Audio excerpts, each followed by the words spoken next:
wala yamillu al-qalbu, dan kemudian hati tidak merasa lelah. Jadi enjoy saja dengan sholat. Kita sholat itu merasa tidak ada beban. Itu hati dalam kondisi sehat.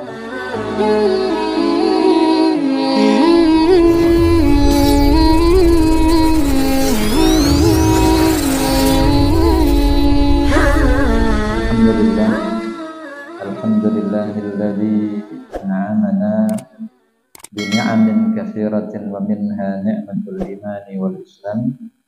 Wassalatu wassalamu ala nabiyyina Muhammadin sallallahu alaihi wasallam wa huwa sayyidul anam wa ala alihi wa ashabihi wa man tabi'ahum bi ihsanin ila yaumil qiyamati, amma ba'd.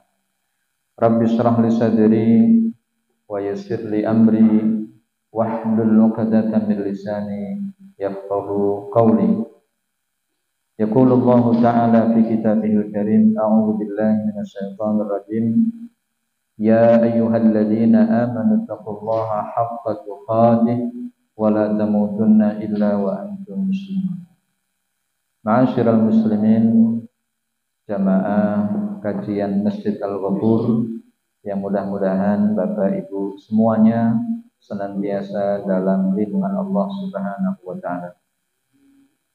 Syukur dengan ucapan alhamdulillah, mari senantiasa kita haturkan kepada Allah, wa huwa khaliquna, yaitu zat yang sudah menciptakan kita dan senantiasa memperdulikan urusan-urusan kita yang kecil maupun yang besar, urusan orang-orang yang beriman kepada Allah Subhanahu wa ta'ala. Tentu mudah-mudahan senantiasa dimudahkan. Wa may yattaqillaha yaj'al lahu makhraja.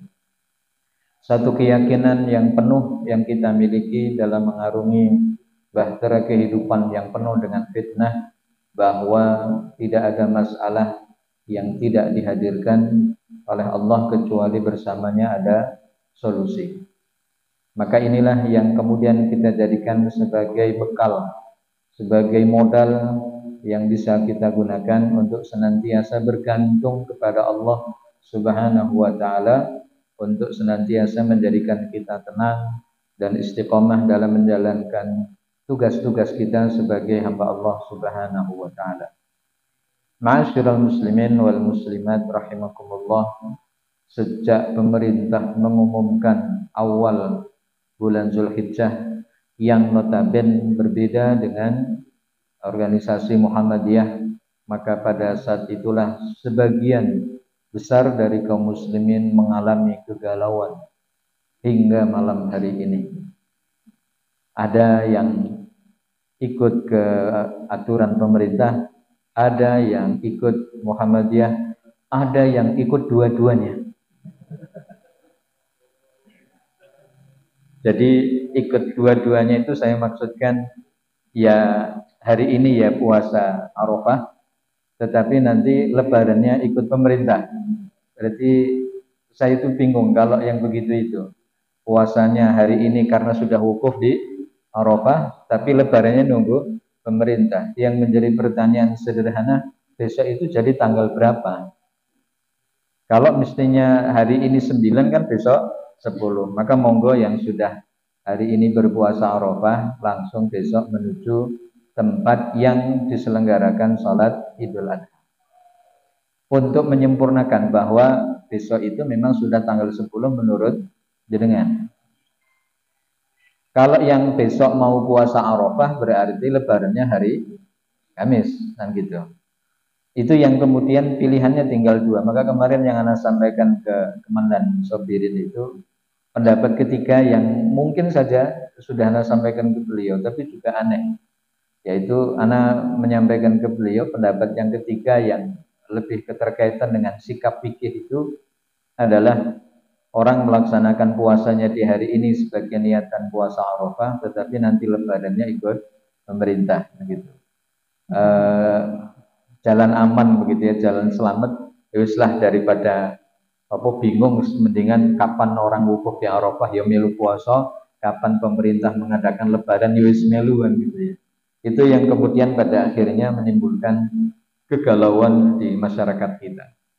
supaya jenengan nggak bingung tahun depan itu, tahun depan Pak, mudah-mudahan panjang umur, jadi nggak usah nebak-nebak kapan puasa Arafahnya, mendingan dari awal Zulhijjah kita sudah puasa. Karena memang di antara amal yang sunnah yang dianjurkan untuk kita melaksanakan amalan yang dianjurkan di bulan Zulhijjah itu adalah puasa sampai pada tanggal 9. Jadi mulai tanggal 1 sampai 9. Itu yang dianjurkan. Tapi kemudian kan banyak kaum muslimin hanya ngambil tanggal 9-nya, atau ada juga orang yang ngambil di tanggal 8 dan tanggal 9. Tanggal 8 disebut puasa Tarwiyah, ada juga yang kemudian dilanjutkan dengan Arafah. Ini yang kemudian mungkin pelajaran yang bisa kita ambil. Kalau dengan kuat kita mampu, maka tahun depan ya berarti 9 hari kita berpuasa di awal bulan Zulhijjah dengan niatan puasa tatawwu, yaitu puasa sunnah, bukan puasa wajib. Maka besok Bapak yang hari ini belum puasa, puasa besok ya. Besok bareng sama saya. Baik. Kalau Pak Imam puasanya hari ini Pak ya. Tapi lebarannya Kamis beliau. Bukti terusan. Baik. Malam hari ini Bapak Ibu kita akan lanjutkan kajian kita dari kitab Al-Bahru Ar-Ra'iqu fi Zuhdi war Raqaiq, kitab yang membahas tentang Tazkiyatun Nafas, yaitu kitab yang mengajarkan kepada kita tentang upaya-upaya yang harus kita lakukan untuk menjaga hati agar tetap dalam kondisi sehat. Itu aja ya, dalam kondisi sehat. Karena memang hati itu sebagai ruang kontrol bagi anggota tubuh yang dimiliki. Maka amalan kebaikan yang kita lakukan atau keburukan itu semua bermula dari dalam hati. Bahkan pikiran yang baik ataupun yang buruk, pikiran yang bersih ataupun yang kotor sekalipun juga dampaknya dari dalam kondisi hati itu sendiri. Maka malam hari ini kita akan membahas tentang tanda-tanda hati yang dalam keadaan sehat. Sehingga pastikan bahwa tanda-tanda itu kita pahami dan ada pada diri kita. Dan kalau ini sudah ada pada diri kita, tapi juga tidak mengklaim bahwa kitalah orang yang paling sehat gitu. Yakinkan diri saja bahwa ilmu ini hanya digunakan untuk pembekalan diri, bukan untuk disombongkan, bukan untuk dipamerkan, tetapi untuk sebagai khazanah keilmuan yang kita dapati agar apa yang kita lakukan itu ada masih dalam ruang kontrol kita. Karena kalau kita nggak pernah belajar, kita tidak tahu. Karena memang ilmu itu sangat urgent untuk kita cari, untuk kita pelajari. Karena dengan ilmu itu sesuatu yang tadinya buram menjadi terang, yang tadinya abu-abu menjadi jelas. Sehingga tidak ada yang menurut kita hawur-hawur gitu ya. Apa yang kemudian kita lihat keterkaitan dengan kondisi hati penting untuk kemudian kita pelajari. Tanda yang pertama Pak, ini sekarang kita bahas kepada inti materi yang kita akan pelajari sampai waktu Isya. Yang pertama, tanda di antara hati yang sehat itu adalah wa an awwalu alamatin li sihatil qalbi wa mahabati rabbi hiya kasratu zikrillah.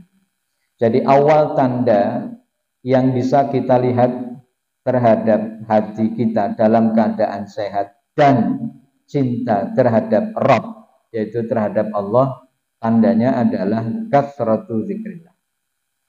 Memperbanyak ataupun banyaknya mengingat Allah Subhanahu wa taala, kullu tarfati ainin, sebagaimana penjelerengan moto Pak, kalau bahasa orang Jawa. Napa Pak? Kerdipan mata. Jadi sebanyak itulah berzikirnya orang yang dalam kondisi sehat. Pun saniki pun terang ya. Oh ternyata kalau ternyata kita ini elingnya karo Gusti Allah kok biar pet kadang eling, kadang ingat, sering lali ini daripada ingat, itu berarti ada problem dalam diri kita, terutama dalam hati. Kok angel temen gitu untuk berzikir kepada Allah. Memang ada persoalan yang perlu kemudian kita cari, apa sumber masalahnya sampai kita orang yang lebih banyak lupanya daripada ingatnya.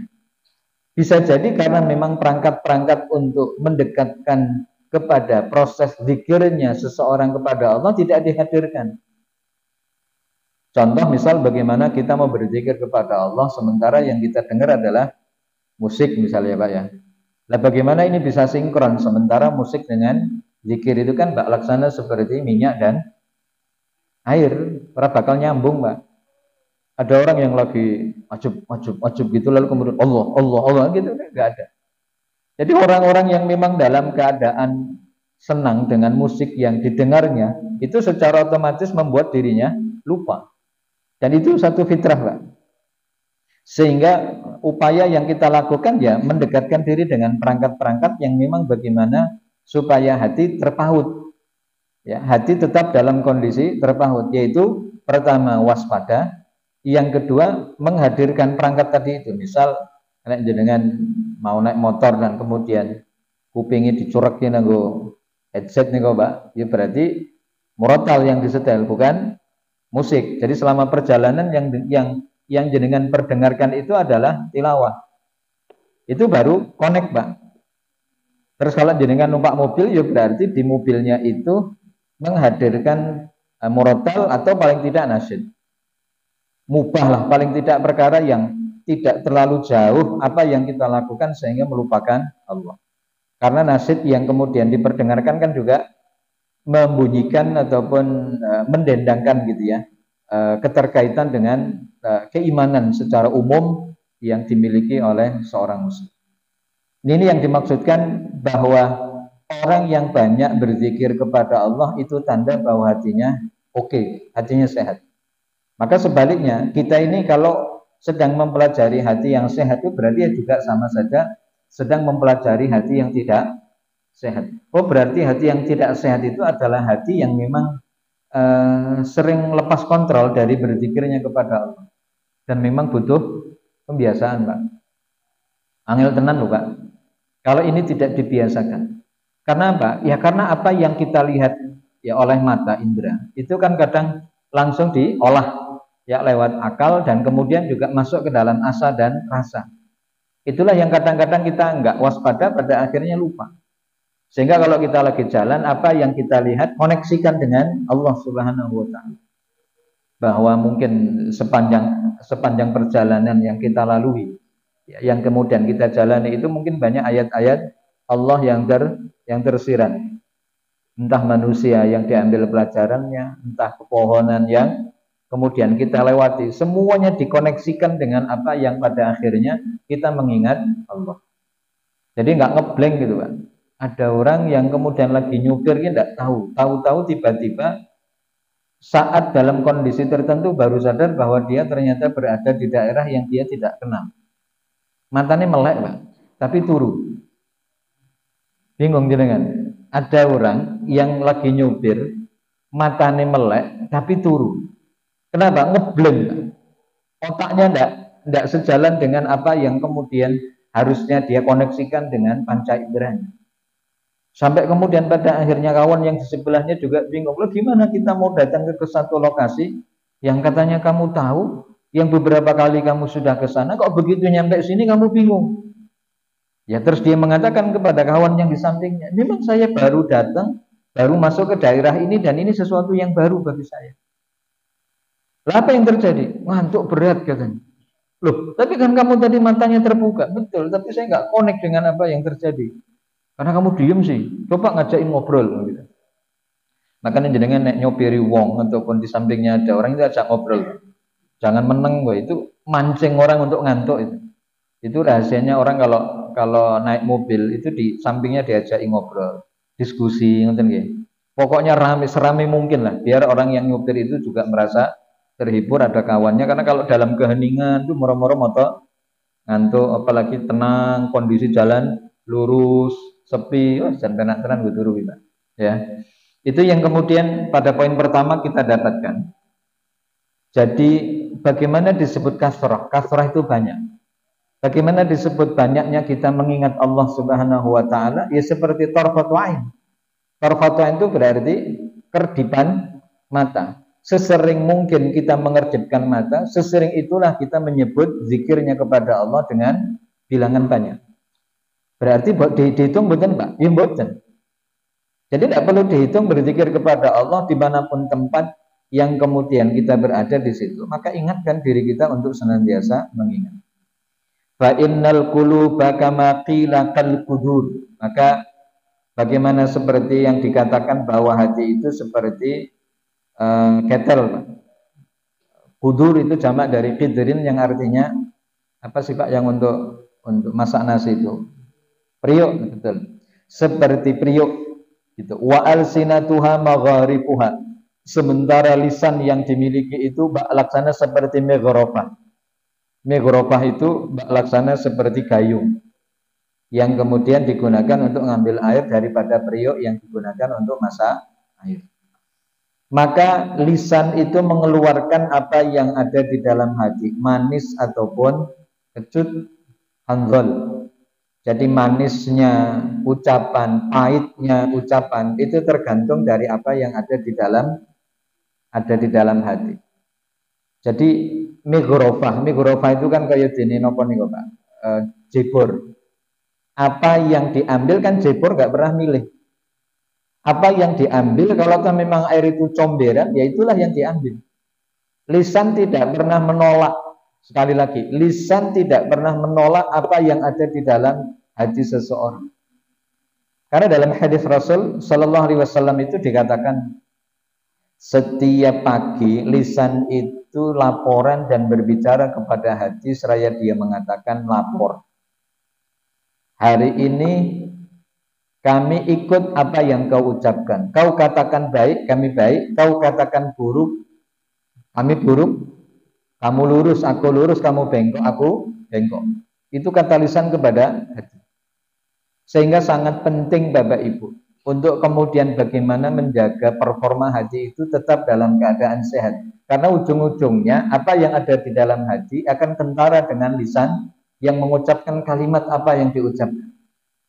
Maka ngeten, akhirnya kita jadi paham dengan apa yang kita dengar, baik dari lisan kita ataupun lisan orang. Andai kata kita pernah mengucapkan kalimat kotor atau orang lain yang dengan gampangnya mengucapkan kalimat itu berarti bahwa air yang ada di dalam pancinya itu dalam keadaan keruh. Jadi begitulah. Ini kan bisa dijadikan untuk evaluasi kita. Kok saya ini gampang betul gitu ngomong hal-hal yang kurang berkenan yang pada akhirnya mungkin sebetulnya ini kalimat yang tidak pas untuk diucapkan. Nah ini yang kemudian kita dapati antara korelasi antara hati dengan lisan. Jadi lisan itu bak laksana seperti gayung, sementara hati itu bak laksana seperti ketel ataupun seperti panci. Apa yang ada di situ ya diambil. Maka baiknya isi yang ada di dalam panci itu, maka ini pun yang akan ditumpahkan oleh gayung. Buruknya apa yang ada di dalam panci pun juga sama demikian hal. Inilah yang disebut dengan implementasi apa yang ada di dalam hati. Fa idzam tala'al qalbu bi hubbir rabbi. Apabila hati itu dipenuhi dengan cinta kepada Rabb-nya, kepada Allah, taharrakal lisanu bidzikri wala bud. Maka lisan akan bergerak untuk senantiasa berzikir dan itu sesuatu yang niscaya. Jadi cinta kita kepada Allah itu memang bukan hanya isapan jempol, tetapi harus dibuktikan luar dalam. Maka kecintaan seseorang kepada seseorang itu kan biasanya gambarannya adalah nama orang tersebut sering disebut. Seperti ayah yang begitu bangga dengan anaknya, maka biasanya nama anaknya disebut di hadapan orang. Pai lo anakku, cilik-cilik mentis gitu. Cilik-cilik cabai rawit, cilik tapi pinter gitu. Bocahan kayak bungsuku kan gitu. Di depan anaknya mungkin nggak sebut, tapi di depan orang dia banggakan itu. Itu tanda apa? Kebanggaan seorang ayah memiliki amanah anak yang kemudian mungkin menurut beliau cerdas, lalu kemudian mungkin itu tanda tahaddus bin nikmah. Tahaddus bin nikmah itu menceritakan nikmat yang Allah karuniakan kepada beliau dengan tanpa maksud menyombongkan. Ini yang kemudian kita lihat Bapak Ibu. Jadi korelasi ini apa Pak? Pertama, lisan itu sebagai fasilitator terhadap apa yang ada di dalam hati, ya, terhadap apa yang ada di dalam hati. Kemudian yang kedua, lisan juga merupakan gambaran atas apa yang ada di dalam hati seseorang, dan juga ketika hati itu dipenuhi dengan cintanya kepada Rabb-nya, maka dia akan senantiasa menggerakkan lisannya dengan berzikir kepada Allah. Selanjutnya, Dr. Ahmad Farid mengatakan begini, Pak. Wa idzan tala'a bi ghairi dzalik, apabila hati dipenuhi selain daripada cintanya kepada Allah, seperti kekufuran, kefasikan ataupun kedurhakaan, apa yang terjadi, Pak? Taharrakal lisanu bil ghibah wan namimah wal fahsya wal badan. Jadi lisan akan digerakkan untuk menggunjing, mengadu domba, mengucapkan ucapan yang keji, mengucapkan kalimat-kalimat yang menggambarkan kebenciannya kepada seseorang. Hari ini Pak, penglihatan dan pendengaran kita dijejali dengan info-info lewat media sosial keterkaitan dengan kontestasi Pilpres 2024 yang kalau dalam pengamatan pribadi sudah sangat tidak sehat, ya, yang kemudian si A menyerang kepada si B, walaupun mungkin bukan calonnya, tapi malah justru yang ramai itu adalah pendukungnya. Jadi bagaimana yang kemudian dia ucapkan itu sebetulnya gambaran bagaimana kualitas pendukungnya. Jadi kalau kemudian pendukung terhadap calon tertentu mengkampanyekan orang yang didukungnya dengan program-program yang dimilikinya, lalu beliau membantu untuk mensiarkannya, itu yang disebut dengan kampanye cerdas. Tapi kalau kemudian ingin meninggikan orang tapi harus injek orang lain, ini bukan sesuatu yang baik, dan kita jangan ikut-ikutan, karena itu hanya akan merugikan diri kita pribadi. Yang didukung banyak salahnya, walaupun dalam perspektif kita bisa diunggulkan, tapi jangan sampai kita mengeluh-elukan seseorang dengan calon tertentu, tapi pada akhirnya justru hanya akan menzalimi diri sendiri, sebab karena mengucapkan ghibah, menggunjing orang lain. Ini dihindari, Pak. Apalagi ini perjalanannya masih panjang, Pak, sampai Maret apa Februari gitu ya, di 2024. Ini kan berarti perjalanannya sangat panjang. Jangan sampai hari-hari kita dilumuri dengan dosa lisan, sebab karena apa yang diucapkan itu seolah-olah dukung dengan pasangan tertentu. Ini yang terjadi, Pak. Ya Allah, itu lagi yang diucapkan. Narasinya narasi kebencian terhadap orang tertentu, tanpa kita menyebut orangnya. Entah yang ini, entah yang ini, entah yang itu. Yang penting bahwa apa yang kita lihat lewat pendukungnya sudah sangat tidak relevan. Menggambarkan apa yang diucapkan itulah hatinya. Sehingga jangan sampai ketika kita melihat orang lain sebagai kaca, pun ternyata akhirnya kita tidak bisa berkaca kepada diri pribadi. Maka ucapan yang disampaikan oleh kita adalah merupakan gambaran terhadap mutu kualitas iman kita kepada Allah. Maka keterkaitan dengan materi yang kita bahas setelah ini adalah tentang abadu al-lisan, yaitu bahaya lisan. Nah, inilah yang kemudian terjadi, Pak.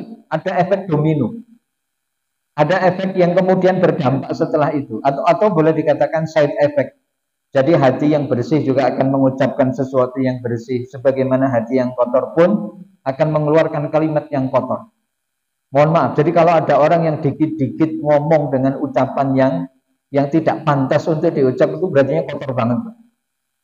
Dikit-dikit itu, ya Allah, ini hatinya kok ya nggak digatek, apa rasa sayang karo hatinya, padahal hati itu yang kemudian akan menuntunnya kepada jalan yang sampai kepada ridha Rabb-nya. Kan kondisi itu, Pak, yang kemudian perlu kita pahami secara menyeluruh dan jauh pandangan ke depan, bahwa ini bukan soal manusia yang pada umumnya semuanya memiliki hati. Tapi ternyata hati yang ada pada setiap kita itu memiliki tingkatan kualitas yang berbeda. Ini yang pertama.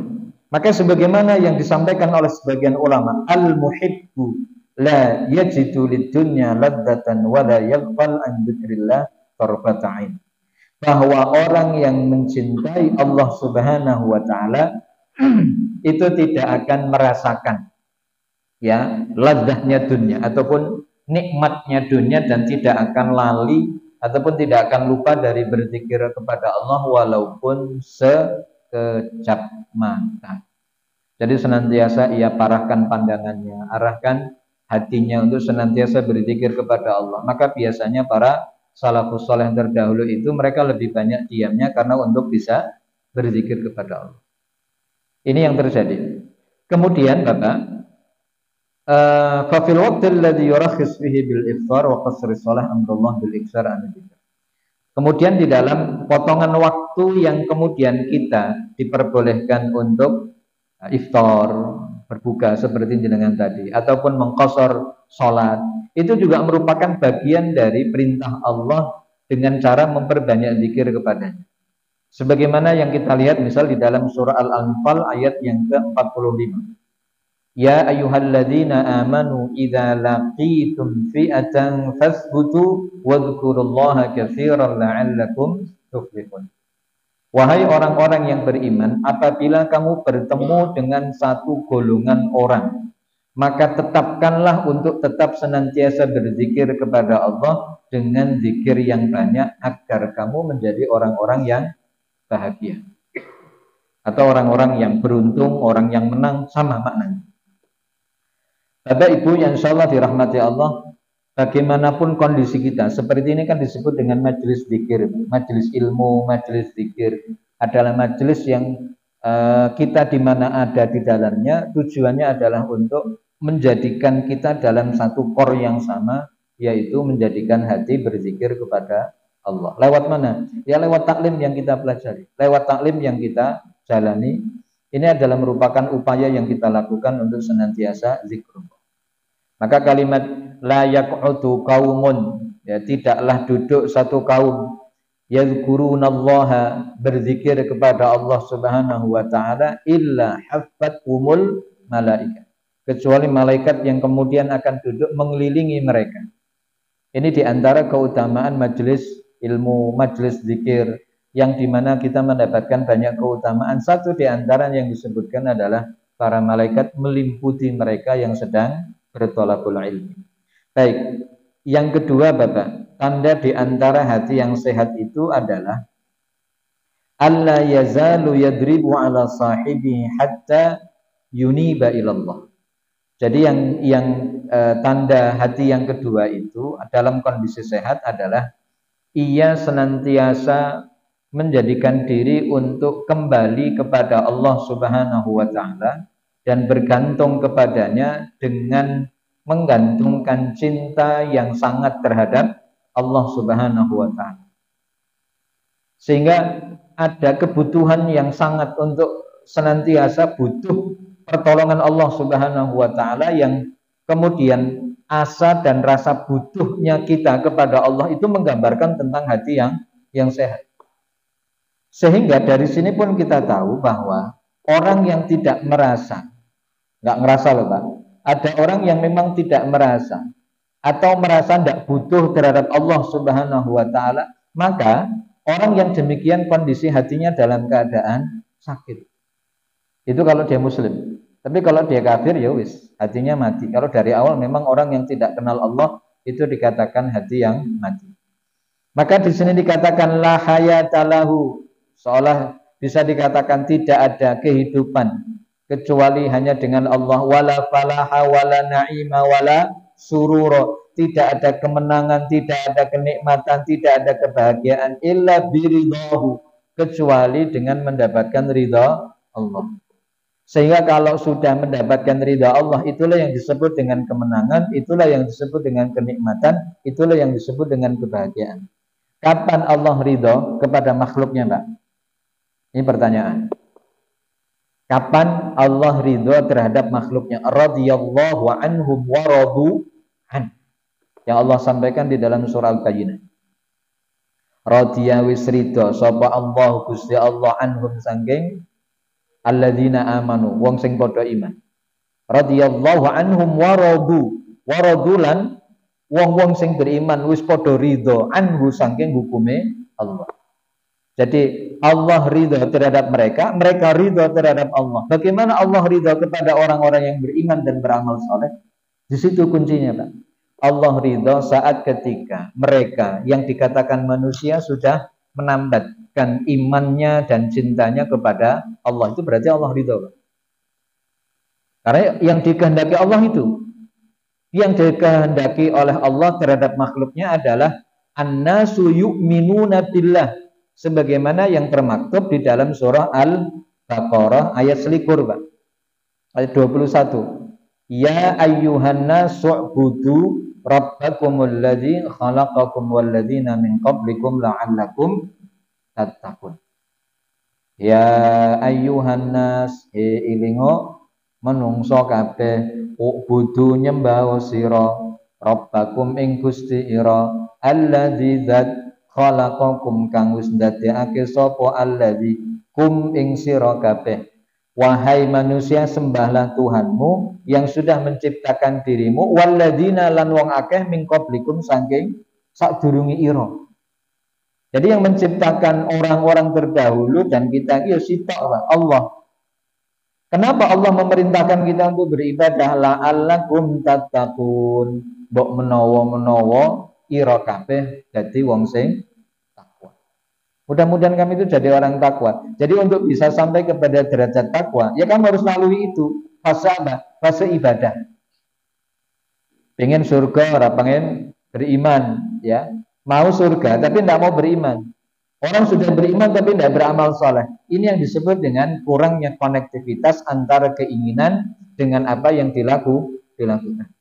Ini seperti pungguk merindukan bulan. Betul, pungguk, Pak. Punduk atau pungguk? Hah? Pungguk apa punduk? Pungguk kan, Pak. Wong pungguk ini wong cebol nih kalau. Ya orang yang pendek. Tapi ingin merindukan Suraya, bintang yang paling tinggi di atas langit. Ya mustahil, bin mustahil. Pengen surga tapi ra gelem beriman. Wis beriman tapi ra pengen ngamal. Dan itu yang kemudian sesuatu yang tidak nyambung. Alias jaga sembung. Naik ojek, enggak nyambung, cek. Baik, jadi ngeten Pak. Tidak ada kemenangan, tidak ada kehidupan, tidak ada kebahagiaan kecuali dengan ridho wa qurbihi dan kemudian mendekatkan diri kepada Allah. Maka ketika kita sudah berupaya, lalu kemudian kita merasa bahwa apa yang kita lakukan itu mampu mendekatkan diri kepada Allah, apa yang terjadi, Pak? Jenengan pun merasa bahwa Allah, walaupun kita juga tidak tahu bagaimana dekatnya kita kepada Allah, karena soal kedekatan itu kan Allah yang tahu. Tapi kan ada upaya maksimal yang harus dilakukan dari upaya-upaya yang sudah dijelaskan. Maka begitu kita ada upaya untuk mendekatkan diri kepada Allah dengan amalan-amalan soleh, maka yang akan terjadi adalah bihi yatma'innu. Di dalam itu, artinya di dalam kedekatan itu ada ketenangan. Ada ketenangan. Di dalamnya juga ada bagaimana ia menjadikan Allah sebagai tempat berlindung dan hanya dengan Allah dia merasa bahagia dan hanya kepada Allah dia bertawakal. Orang kalau sudah merasa akan semua perkara itu dikembalikan kepada Allah, maka hal ini tidak akan pernah menjadikan dirinya risau, Pak. Semuanya tenang. Semuanya tenang, Pak. Maka ketenangan hati itu juga akan berdampak kepada ketenangan apa yang dilakukannya. Orang yang gerusah-gerusu, gitu Pak, ini gerusah-gerusu, gupek kan, itu biasanya memang karena kondisi hatinya yang nggak stabil. Gemrungsung kalau bahasa kita ya, gemrungsung, opo-opo ki ora tatakan gitu. Maka biasanya yang demikian banyak hal yang tertinggal tidak sempurna. Maka di sini dikatakan hati yang sehat itu saat menjadikan Allah is everything, yang sering dibahasakan oleh ulama kontemporer kita, kiai lah bahasa kita, Pak Ustadz kita lah. Allah apa bahasanya? Allah kemarin, Allah sekarang, dan Allah yang akan datang. Artinya Allah always gitu ya, selalu Allah Subhanahu wa taala yang kemudian dilibatkan dalam semua perkara. Sehingga ketawakalan itulah yang kemudian melahirkan sikap ketenangan bahwa semua urusan yang bisa kita lakukan, kita lakukan. Bahkan sampai ada orang yang mengatakan, kewajiban kita hanya menengadahkan tangan, biarkan Allah yang turun tangan, gitu. Ya kan? Ada orang yang ngomong gitu dan bagus Pak filosofinya. Kewajiban kita selain usaha hanya cukup berdoa, yaitu dengan cara menengadahkan tangan, meminta pertolongan kepada Allah, biar Allah yang turun tangan dengan caranya sendiri untuk membantu hamba-hambanya yang mau meminta tolong kepada Allah. Itu yang disebut dengan tawakal. Ya Allah, kula pun usaha niki kula serahke dumateng jenengan, pun kula pasrah ponggoan. Monggo kersa. Wis tenang, Pak. Kula ngerjake amalan niki pun ikhlas. Saya sudah mengerjakan ini sesuai dengan aturan, sudah standar dengan Islam. Saya ikhlas, saya murni mengerjakan ini hanya untukmu ya Allah. Maka sekarang hamba serahkan urusan ini kepadamu. Ini yang disebut dengan tawakal kepada Allah Subhanahu wa ta'ala. Maka itu tanda yang kedua, di mana hati itu akan senantiasa terpaut kepada Allah dengan menjadikan Allah itu segala-galanya. Jadi apa kata Rasul itu? Wa idza sa'alta fas'alillah, wa idza sta'anta fasta'in billah. Kalau mau minta ya minta sama Allah. Kalau mau minta tolong ya minta sama Allah. Jadi jangan minta kepada makhluk. Adapun makhluk yang bantu itu sebab karena Allah gerakkan hatinya. Usaha dari apa yang kita lakukan. Baik. Kemudian yang ketiga, Pak, di antara tanda hati yang sehat itu adalah menjadikan jasadnya itu berlelah-lelah dalam berkhidmat. Khidmat itu dalam menjalankan kewajibannya sebagai hambanya, wala yamillu al-qalbu, dan kemudian hati tidak merasa lelah. Jadi enjoy saja dengan sholat. Kita sholat itu merasa tidak ada beban. Itu hati dalam kondisi sehat. Maka kalau ada orang yang kemudian ngeluh dengan ibadah yang diwajibkan untuk dikerjakan, itu berarti problem ada pada hatinya. Maka seperti ada orang sholat duha mampir mlebu masjid, ya, Masjid Al-Ghafur. Sholat kita gitu. Cuman 2 rakaat baru terus metu gitu. Terus ya sholat, tapi mbak ya sempurna begitu. Kalau sudah mau masuk masjid melaksanakan sholat duha, ini kan satu contoh, kasus. Kalau sudah mau niat dari rumah ataupun mampir ke masjid untuk melaksanakan sholat, ya kerjakan dengan sempurna. Jadi jangan sampai ingin melaksanakan sholat duha, tapi begitu nyampe masjid, sholat duhanya tidak dikerjakan dengan optimal. Hanya dikerjakan 2 rakaat, eta ge kadang papatong sirang. Hari cek sunnah nama gitu, Pak. Gitu. Papatong sirang. Tahu papatong, Pak? Ente ngerti papatong teh nanaon? Itu ngerti. Papatong itu kinjeng, Pak. Apa? Kinjeng itu. Capung, seperti capung mandi. Jadi orang betul ini cik cepet banget. Wong sholat kok kaya seperti papatong sirang atau seperti capung mandi. Kenapa gambarannya kepada capung yang mandi? Karena memang capung itu cepet banget ketika mandi. Pernah lihat tadi itu capung mau mandi bawa sabun, bawa gayung gitu. Kan tidak pernah, luluran gitu, butuh waktu yang lama. Maka cepatnya orang sholat itu seperti gambaran capung yang mandi. Ini kayak opo-opoan. Kalau mau kerjakan dengan optimal, walaupun hanya dikerjakan 2 rakaat. Maka seperti kita melaksanakan sholat duha 2 rakaat itu baru sedekah untuk tubuh. Jadi kalau dikatakan sholat duha itu sebagai pembuka pintu rezeki, ya berarti dioptimalkan sholatnya. Berapa rakaat, Pak?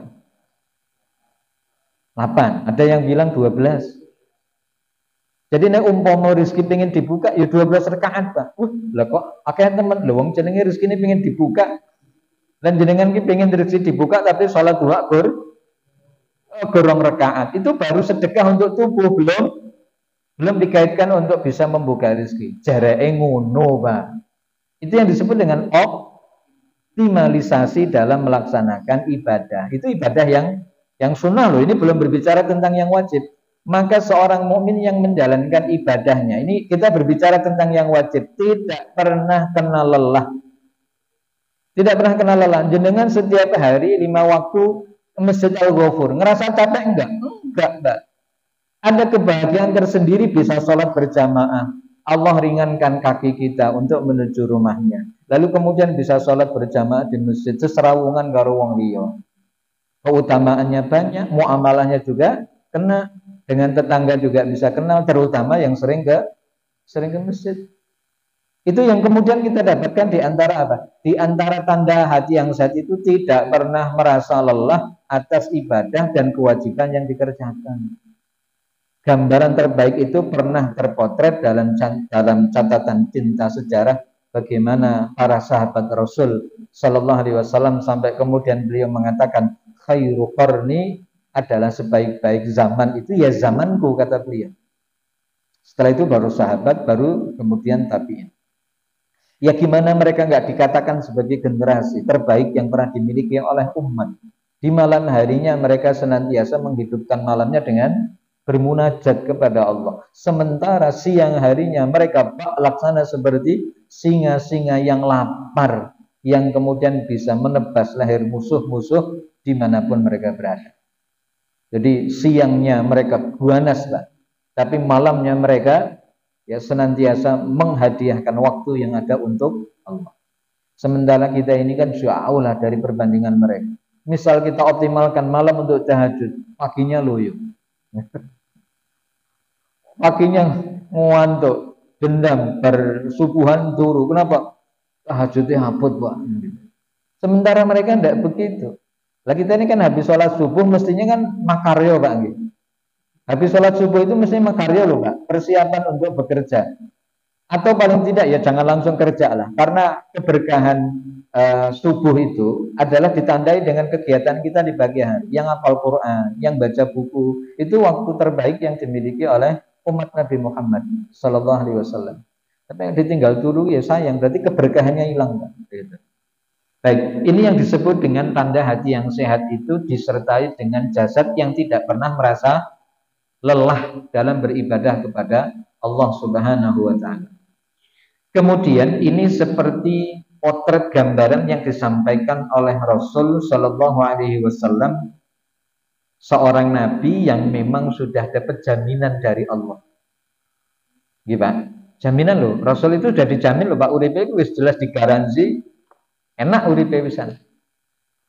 Tapi apakah kemudian beliau ongkang-ongkang kaki, gayenane banyak istirahatnya, tapi justru malah malam yang beliau miliki itu beliau gunakan untuk beribadah, tahajud, Pak. Sampai pada akhirnya dalam satu catatan, hatta tuwarama qadamahu, sampai dua telapak kaki beliau itu bengkak. Sampai kemudian Aisyah radhiyallahu anha bertanya kepada beliau, "Napa mboten kelewatan ya Rasul? Jenengan niku nek tahajud kok kelewatan sampai saking lamanya berdiri, Pak. Saking lamanya berdiri kok kakimu sampai bengkak begitu. Apa yo santai aja lah gitu." Saking melasnya, Pak, bojo ndelok wong lanang koyo niki melas. Maka kemudian Rasul menjawab dengan jawaban yang diplomatis. Afala akunu abdan syakur. Memang kamu tidak senang apa ya kalau suamimu ini Allah jadikan sebagai hamba yang pandai bersyukur. Maka Rasul Shallallahu Alaihi Wasallam menggambarkan syukur atas prestasi yang kemudian Allah berikan kepada beliau itu dengan cara dibalas dengan ketaatan kepada Allah. Kemudian yang dikatakan oleh Yahya bin Mu'ad, man surra bi khidmatillahi sarratil asya'u kulluha bi khidmati. Siapa yang kemudian merasa bahagia saat ketika dia tanda kutip melayani Allah Subhanahu wa Ta'ala dengan ibadah yang dia lakukan, maka kebahagiaan itu akan nampak pada semua hal. Sebagaimana waman qurrat ainuhu billah qurrat ainu kullu ahadin bin nadhari ilaihi. Sebagaimana ketika ia bahagia saat ketika ia beribadah kepada Allah Subhanahu wa Ta'ala, maka setiap orang pun akan memandangnya dengan pandangan yang bahagia kepada orang itu. Jadi, oh ya pandangan jenengan gitu kepada kawannya ini orang-orang yang ahli wudhu itu beda dengan jenengan melihat kepada orang-orang yang jarang sholat misalnya. Pandangannya beda, Pak. Walaupun itu jangan diungkapkan. Tapi dalam pandangan pribadi ada yang tidak bisa ditampik, ada yang tidak bisa dinafikan terhadap perbedaan pandangan terhadap kawan yang rajin wudhu dengan yang tidak. Tapi jangan dikatakan di depan orang itu. Cukup menjadi penilaian bagi kita untuk muhasabah ke dalam. Kalau kemudian kita katakan kepada orang, wajahmu itu kok hitam, karena kamu itu nggak pernah wudhu, itu nyinggung. Oh, sengaja berantem, Pak. Dia bukannya sadar malah tersinggung. Kok kamu hebat amat ya? Sok-sok suci betul kamu itu kan gitu. Maka ini cukup menjadi apa? Menjadi sesuatu yang kita jadikan sebagai muhasabah ke dalam, bahwa bagaimanapun yang disampaikan adalah sesuatu yang niscaya. Bahwa kalau kemudian kita berkhidmat kepada Allah dengan riang gembira, dengan penuh sukacita, maka pun orang akan memandang kita dengan hal yang sama. Dan itu merupakan bagian dari balasan yang Allah berikan. Ini yang kemudian juga dikatakan oleh Ibnu Mas'ud radhiyallahu anhu kepada seseorang. Apa yang kemudian beliau katakan? Dawi qalbak, obati hatimu. Fa inna hajatallahi ilal ibad, yakni salaha qulubihim. Karena sesungguhnya Allah Subhanahu wa taala melihat kepada hamba-hambanya itu dengan kebaikan hati mereka.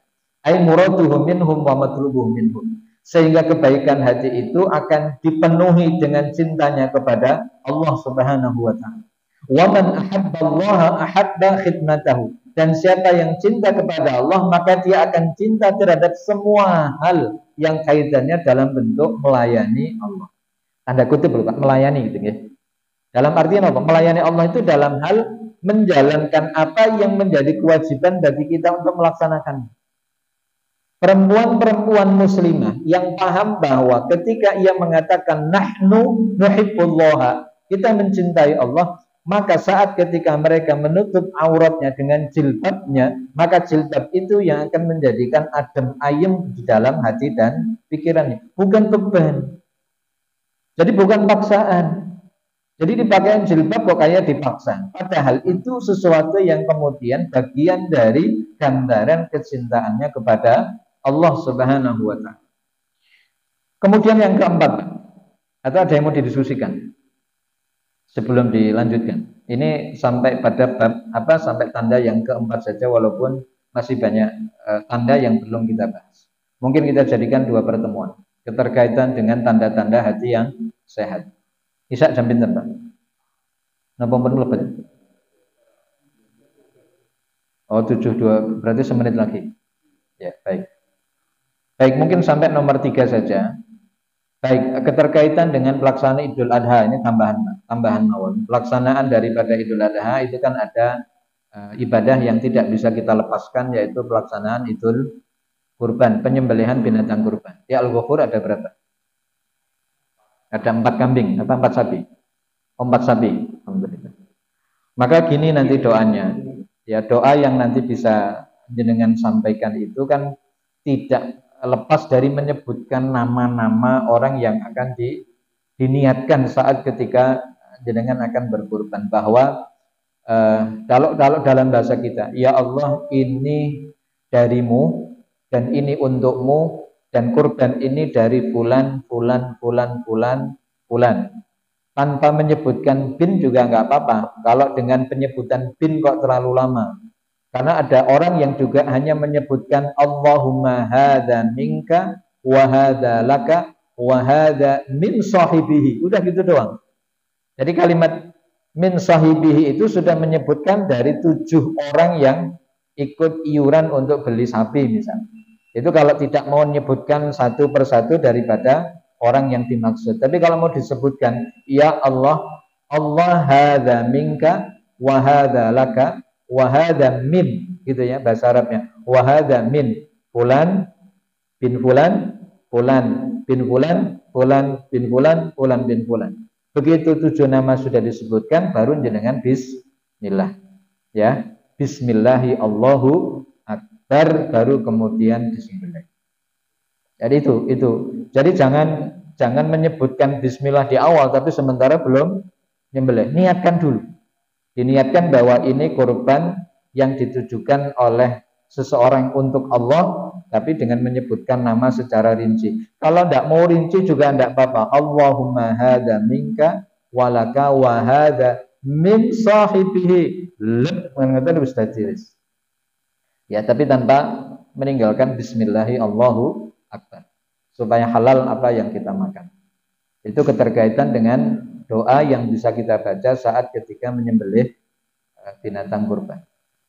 Ada yang mau didiskusikan sebentar terkait dengan kurban? Cukup ya?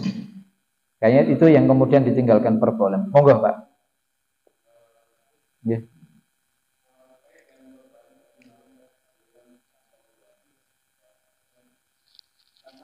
Ya.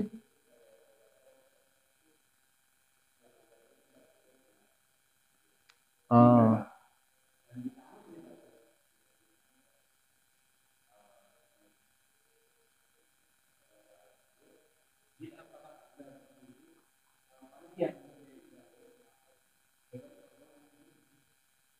Oh, gitu. Baik.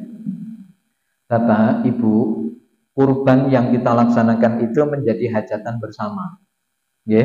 Ini menjadi hajatan bersama yang beda pembagiannya, penyerahannya bukan seperti pada proses zakat mal yang hanya ditujukan kepada orang-orang tertentu. Jadi selama tidak ada dalil yang melarang, karena memang tidak ada dalil yang melarang kepada panitia untuk mengkonsumsinya, maka himbauan itu tidak berdasarkan kepada dalil yang bersumber baik dari Quran apalagi sunnah Rasul Shallallahu Alaihi Wasallam. Sehingga secara teknis di lapangan panitia boleh makan daging kurban yang kemudian dimasak oleh panitia. Misal ada panitia ibu-ibu yang memang khusus masak, diambil saja. Dalemannya, mohon maaf, mesti tulangnya berapa, dagingnya berapa. Misal ditarget saja bahwa untuk kepanitiaan ini diambilkan 10 kilo, ambil 10 kilo, dicampur 5 kilo daging, 5 kilo tulang, lalu kemudian dibuat pindang, selesai, dimakan bareng. Nanti yang makan di situ yang jenengan sebagai panitia, pekurban, lalu kemudian masyarakat umum, sehingga di hari itu semuanya bisa makan daging. Jadi tidak benar kalau kemudian panitia malah justru dibatasi untuk tidak boleh makan daging. Ini salah nih. Betul Mbak? Jadi yang berkurban boleh makan, panitia juga boleh makan bareng-bareng. Lalu kemudian supaya ini tidak dianggap bahwa ini khusus untuk panitia, seluruh jamaah saja yang hadir di waktu itu disuruh makan bareng. Jadi jangan sampai kamu bukan panitia, mikir-mikir. Ini khusus untuk panitia. Itu yang kemudian terkesan eksklusif. Supaya ini semuanya gubyuk, semuanya bareng. Ini hajatan kaum muslimin bersama, Idul Adha bersama, maka silahkan dimakan bareng-bareng. Lah kalau kemudian tidak boleh, yo melas, wong itu yang rekoso kok malah ora oleh mangan. Kan panitia termasuk orang yang bantu pekurban, Mbak. Jadi posisi panitia itu sebetulnya kalau kemudian ditelisik lebih dalam adalah orang yang paling berjasa membantu pekurban. Kan pekurban nggak bisa ngolah dewe, maka dibantu oleh panitia. Lah wis dibantu kok ora oleh mangan. Mendingan ngono ya ora usah dadi panitia gitu. Mendingan jadi masyarakat umum akhirnya iso mangan daging. Sehingga ngoten Pak nggih. Jadi panitia boleh makan, pekurban boleh makan, kaum muslimin yang berhak lewat kupon juga boleh makan, semuanya boleh. Yang nggak boleh makan itu hanya satu, mereka yang nggak boleh makan. Itu aja sudah. Sebab karena kolesterol kan gitu. Pun ngoten. Jadi Pak, clear nggih? Jadi tidak ada larangan itu. Kalau ada larangan itu dibuat-buat. Terkait apa itu? Oh.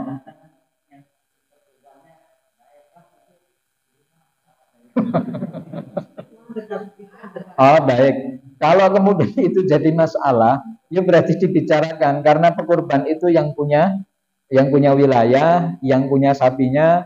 Nah, ini kalau kemudian dimasak boleh enggak? Enggak boleh, ya wis beliau dewe gitu, ya. Udah sembelih sendiri aja gitu. Ya. Sehingga perlu ada pemikiran bersama dan juga keputusan bersama supaya nanti sama-sama enak makannya, bahwa panitia itu boleh ngambil. Jadi panitia itu Tadi yang saya katakan orang yang paling berjasa dalam pelaksanaan penyembelihan binatang kurban. Apresiasi atas apa yang sudah dilakukan oleh panitia, pekurban memberikan jatahnya dengan cara dimasak. Dan dimasaknya kan juga di tempat umum, bukan di rumah masing-masing. Misal kalau di sini berarti samping ini digunakan untuk masak, bapak di situ nyembelihnya menjelang zuhur, mangan bareng, wah enak tenang gue. Lah kalau tidak boleh masak, pertanyaannya adalah jenengan mau makan apa? Dibeli nasi bungkus, lawang daging akeh lho kan dadak beli nasi bungkus.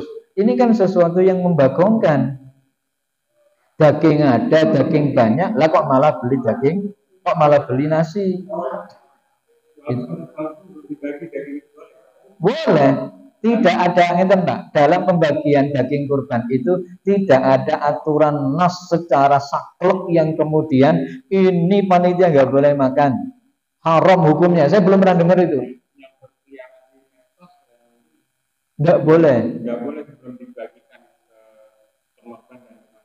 dan jadi memang dari awal sudah ada porsi tertentu yang kalau kemudian kepada pekurban banyak, pengorban ada bagiannya, kemudian kepada kaum muslimin ada bagiannya, kepada panitia ada bagiannya.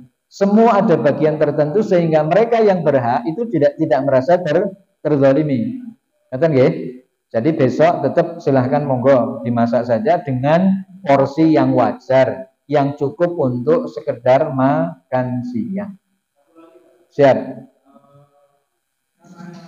Wah katanya.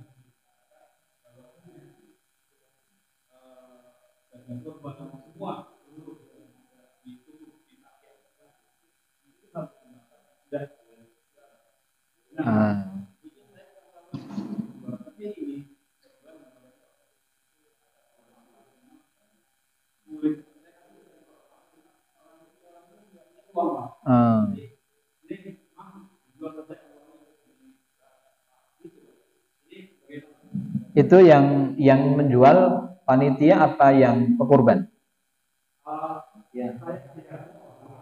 Nah saya itu yang jaringan maksud panitia. Baik. Jadi gini Pak. Yeah.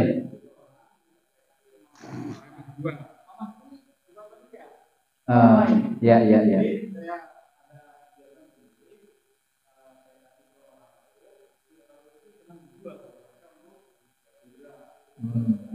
Baik. Jadi menjual kulit atau menjual jeruan dari panitia itu diperbolehkan. Tetapi untuk kemaslahatan kaum fuqara wal masakin. Kalau tadi yang jenengan sampaikan itu sudah pas. Yang tidak diperbolehkan dalam penjualan bagian tertentu dari daging kurban ataupun hewan kurban itu adalah untuk operasional. Apakah itu untuk membayar tukang jagalnya atau untuk beli plastik atau biaya operasional di dalam penyelenggaraan penyembelihan binatang kurban. Jadi itu juga asas manfaat yang akan kembali kepada level tertentu, yaitu kepada kaum marginal, yaitu kepada fuqara wal masakin. Maka kalau ini tidak ada yang ngolah daripada tidak berguna, lalu kemudian tidak menghasilkan sesuatu, mendingan panitia menjual tetapi tidak dibagi di antara panitia, tapi dijual berapa uangnya lalu diberikan kepada orang-orang yang membutuhkan, yaitu minal fuqara wal masakin. Itu jauh lebih benar Pak, ya, dibandingkan dijual lalu kemudian kembali masuk ke dalam untuk beli rokok atau untuk beli yang lain. Ini bukan sakit, tidak diperbolehkan.